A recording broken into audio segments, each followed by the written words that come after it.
Hello students of BCom second year.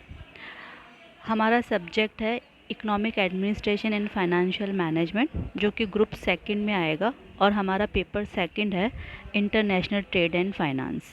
I am doctor Sangeeta Kumpawat, assistant professor, government girls college Magra Phujla Jodhpur. जो आज हम इस topic को शुरू करेंगे और स्टार्ट हम करेंगे इंटरनेशनल ट्रेड के मीनिंग से।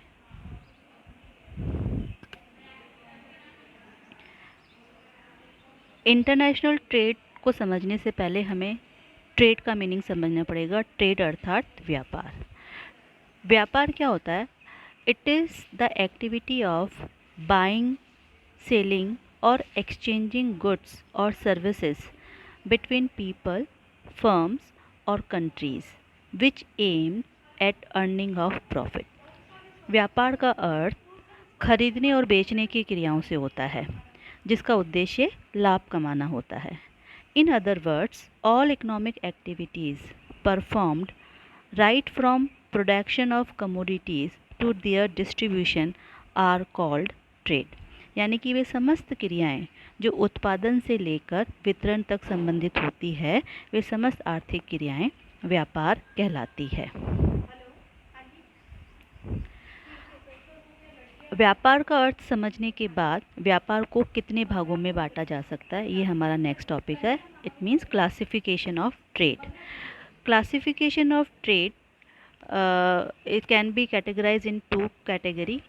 दो भागों में हम बांट सकते हैं। पहला है internal trade which is also known as national trade, आंतरिक व्यापार या राष्ट्रीय व्यापार।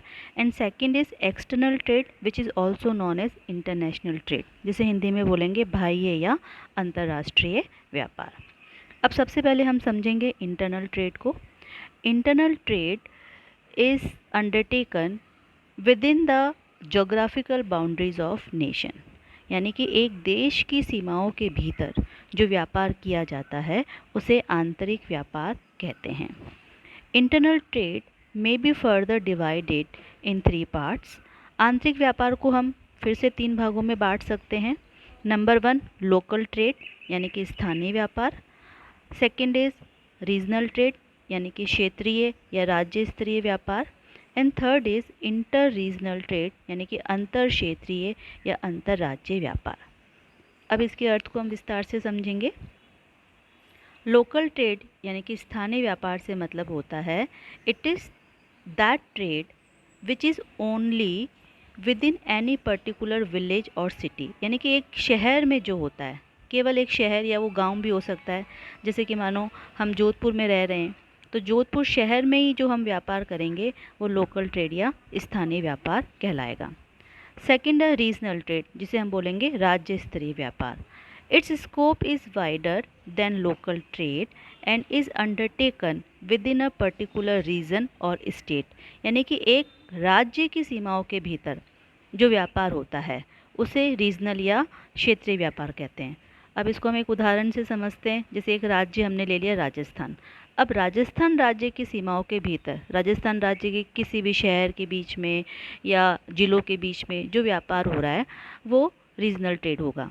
फॉर एग्ज़ाम्पल, जोधपुर एक शहर है और जयपुर भी एक शहर है। जयपुर और जोधपुर के बीच में कोई व्यापार होता है तो वो रीजनल ट्रेड कहलाएगा, क्योंकि दोनों ही शहर राजस्थान राज्य की सीमाओं के भीतर है। तो एक ही राज्य हो गया, तो ये रीजनल ट्रेड। थर्ड है इंटर रीजनल ट्रेड। इसमें 2 या 2 से अधिक राज्यों के बीच लेकिन देश की सीमाओं के भीतर होने वाला व्यापार इंटर रीजनल ट्रेड कहलाता है।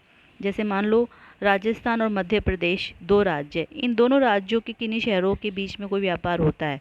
जैसे कि मान लो जोधपुर का एमपी में अपन ने ले लिया, इंदौर में कोई व्यापार हो रहा है, तो 2 राज्य शामिल हो गए, यानी कि एक राज्य की सीमाओं के बाहर हो रहा है तो ये अंतर्राज्यीय व्यापार होगा। लेकिन देश की सीमाओं के भीतर ही हो रहा है व्यापार, भारत के अंदर ही हो रहा है, इसलिए इंटरनल ट्रेड का ये पार्ट है।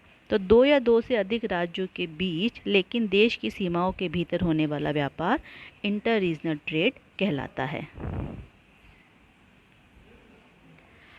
अब ट्रेड का जो सेकंड टाइप्स है इंटरनेशनल ट्रेड, यानी कि अंतर्राष्ट्रीय व्यापार, उसके अर्थ को हम समझेंगे। International trade means trade between 2 nation In this type of trade, the buyers and the sellers both belong to different countries. दो या दो से अधिक देशों के बीच होने वाला व्यापार अंतर्राष्ट्रीय व्यापार कहलाता है और इसमें बायर और सेलर दोनों अलग अलग देशों से बिलोंग या संबंधित होते हैं। जैसे कि मान लो भारत देश अगर किसी दूसरे देश, जो अमेरिका भी हो सकता है, जापान भी हो सकता है, इंग्लैंड हो सकता है, के साथ कोई व्यापार करता है तो ये व्यापार अंतर्राष्ट्रीय व्यापार कहलाता है। International trade is also known as external trade और foreign trade.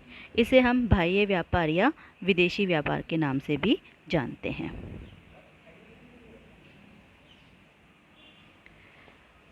Components of international trade. अंतर्राष्ट्रीय व्यापार के तत्व तीन तरह के होते हैं। इंपोर्ट ट्रेड यानी कि आयात व्यापार, एक्सपोर्ट ट्रेड यानी कि निर्यात व्यापार एंड री एक्सपोर्ट ट्रेड यानी कि पुनः निर्यात व्यापार। अब इसे हम समझते हैं। इंपोर्ट ट्रेड आयात व्यापार, when a country buys the necessary goods from another country, this trade for the buying country will be called as import trade and buying country will be termed as the importing country। जब एक देश दूसरे देश से वस्तु या सेवाएं खरीदता है तो खरीदने वाला देश आयातित देश होता है और इस खरीदने की क्रिया को अंतर्राष्ट्रीय व्यापार में आयात व्यापार कहते हैं। Export trade, when a country sells the surplus goods to the other countries of the world for selling country, this will be called as export trade। जब एक देश दूसरे देश को वस्तुएं सेवाएं बेचता है तो बेचने वाला देश निर्यातित देश होता है और बेचने का काम निर्यात व्यापार कहलाता है। री एक्सपोर्ट ट्रेड, पुनः निर्यात व्यापार। In this trade both activities of import and export will be included। When a country imports something to export the same thing for another country, this trade is called re-export। री-एक्सपोर्ट में मुख्यतः तीन देश शामिल होते हैं और एक देश मध्यस्थ देश की भूमिका निभाता है और जो देश मध्यस्थ देश की भूमिका निभाता है वो एक समय में इंपोर्ट भी करता है और एक्सपोर्ट भी करता है। इसे हम एग्जाम्पल से समझेंगे। जैसे कि मान लो भारत ने कोई चीज़ इंग्लैंड से इंपोर्ट करी, ठीक है, और उसी चीज़ को नेपाल को एक्सपोर्ट कर दी, तो भारत हो गया मध्यस्थ मीडिएटर कंट्री। उन्होंने इंग्लैंड से इंपोर्ट किया और उसे एक्सपोर्ट कर दिया नेपाल को, तो एक समय में इंपोर्ट भी कर रहा है भारत और एक्सपोर्ट भी कर रहा है नेपाल को। तो इसमें तीन देश शामिल हो गए और एक देश मध्यस्थ की भूमिका निभाएगा जो कि इंपोर्ट और एक्सपोर्ट दोनों करेगा। तो री एक्सपोर्ट यानी कि पुनः निर्यात व्यापार। These all three are the components of international trade.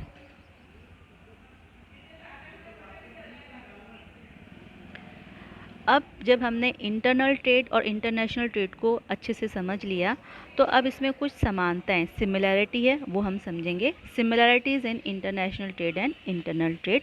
आंतरिक व्यापार और बाह्य व्यापार में क्या समानताएं हैं। Number 1, transaction of goods and services.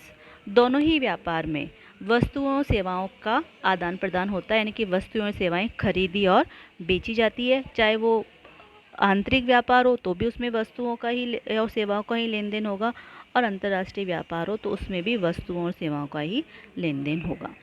Second is two parties.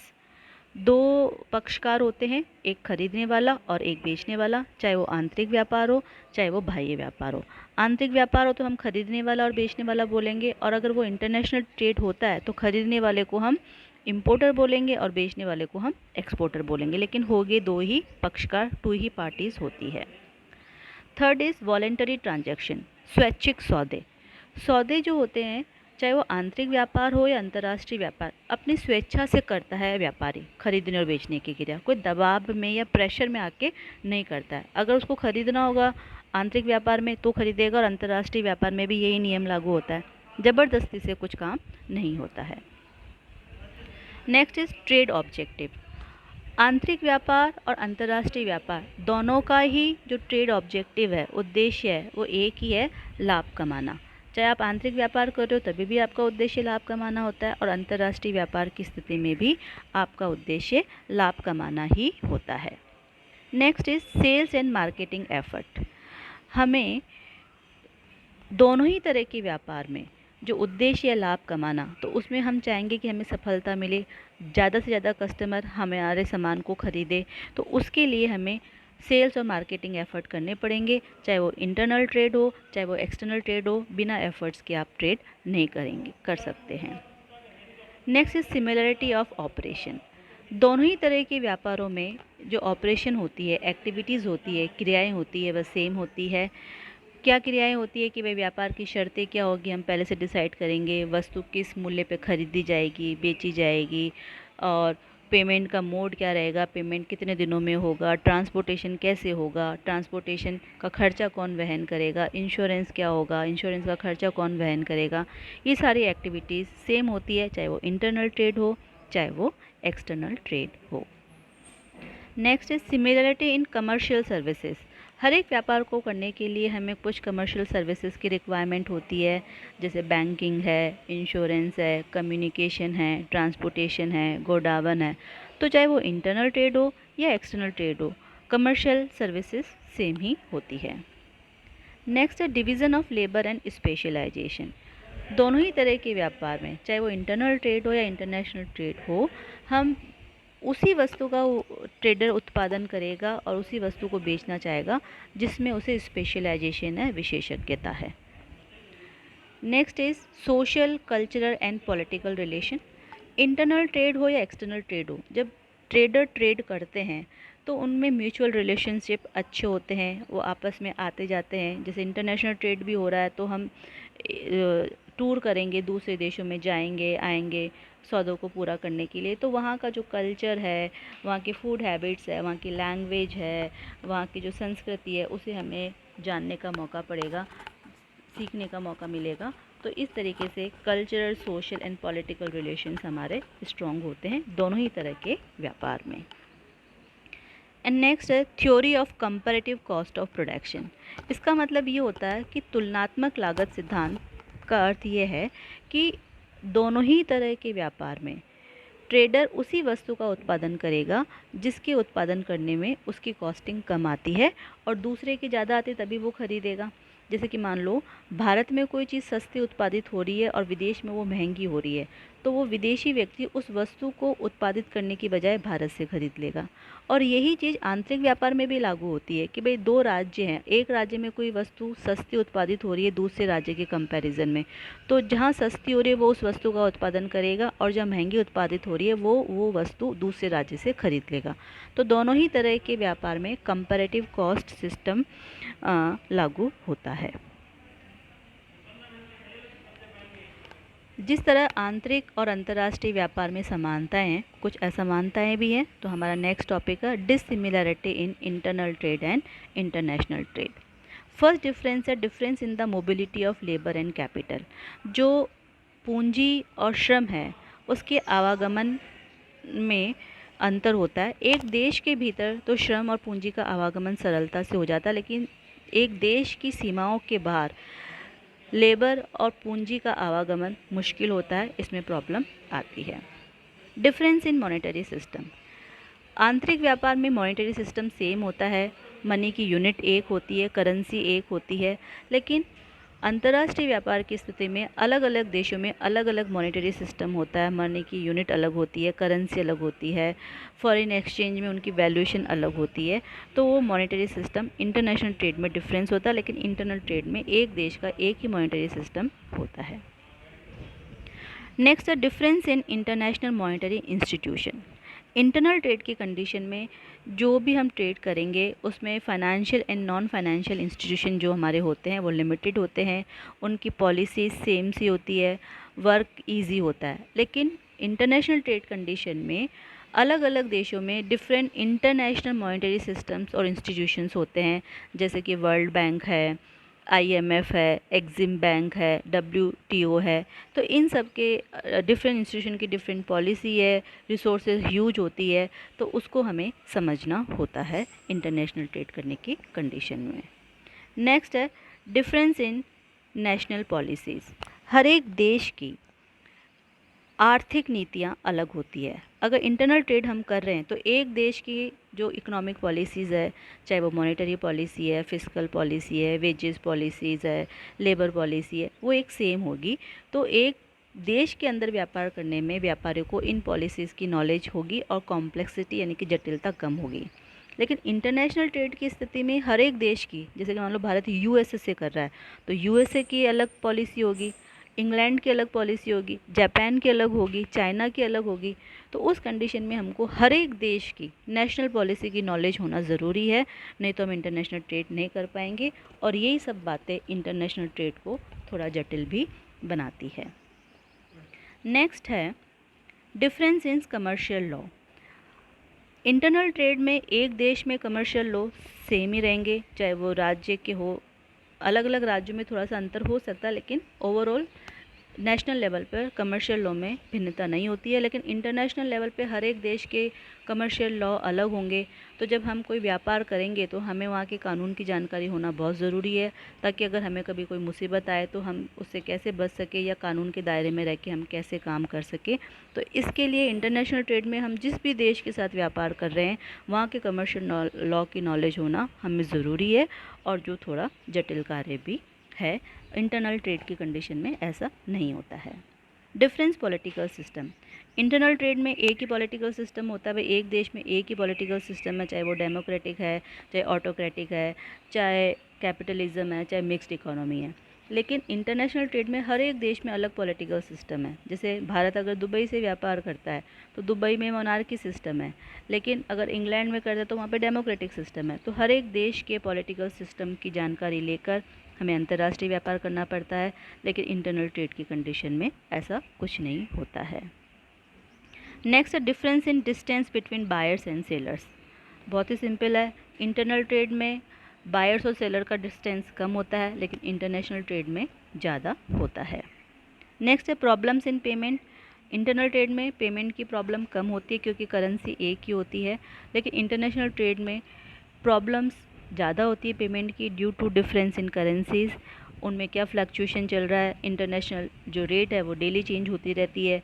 तो हो सकता है कि जब हमने सौदा किया हमें लाभ हो रहा है, लेकिन जब पेमेंट का सिस्टम वक्त आया जब हमें हानि हो रही है, तो ये फ्लक्चुएशन भी होती है, फॉरेन एक्सचेंज की कमी भी हो सकती है। तो इंटरनेशनल ट्रेड की कंडीशन में पेमेंट की प्रॉब्लम हो सकती है। नेक्स्ट है प्रॉब्लम ऑफ ट्रांसपोर्टेशन। एक देश की सीमाओं के भीतर ट्रांसपोर्टेशन की प्रॉब्लम कम होती है, लेकिन अगर इंटरनेशनल ट्रेड की हम बात करें तो ट्रांसपोर्टेशन मोस्टली सी से यानी कि समुद्री रास्ते से या वायु एयर बाय एयर होता है। तो उसमें प्रॉब्लम ज़्यादा है, रिस्क ज़्यादा है और खर्चीला भी ज़्यादा होता है। Next, difference in competition level. आंतरिक व्यापार में कंपटीशन का लेवल अलग हो सकता है और इंटरनेशनल ट्रेड में अलग होता है। इंटरनेशनल ट्रेड में हमारा मुख्य उद्देश्य ज़्यादा से ज़्यादा वस्तुएं बेच के लाभ कमाना होता है, तो हम कस्टमर को सस्ती वस्तुएं देना चाहेंगे, तो वहाँ पे कंपटीशन मोनोपोलिस्टिक होगा। लेकिन इंटरनल ट्रेड में कंपटीशन का लेवल थोड़ा कम हो सकता है कि घरेलू व्यापार में हमारी मोनोपोली कंडीशन है, लेकिन इंटरनेशनल ट्रेड में हम मोनोपोली नहीं है हमारी, और वो मोनोपोलिस्टिक भी हो सकता है। तो कंपटीशन का लेवल इंटरनेशनल ट्रेड में अलग होता है और इंटरनल ट्रेड में अलग होता है। तो these are the dissimilarity in internal trade and international trade. Thank you.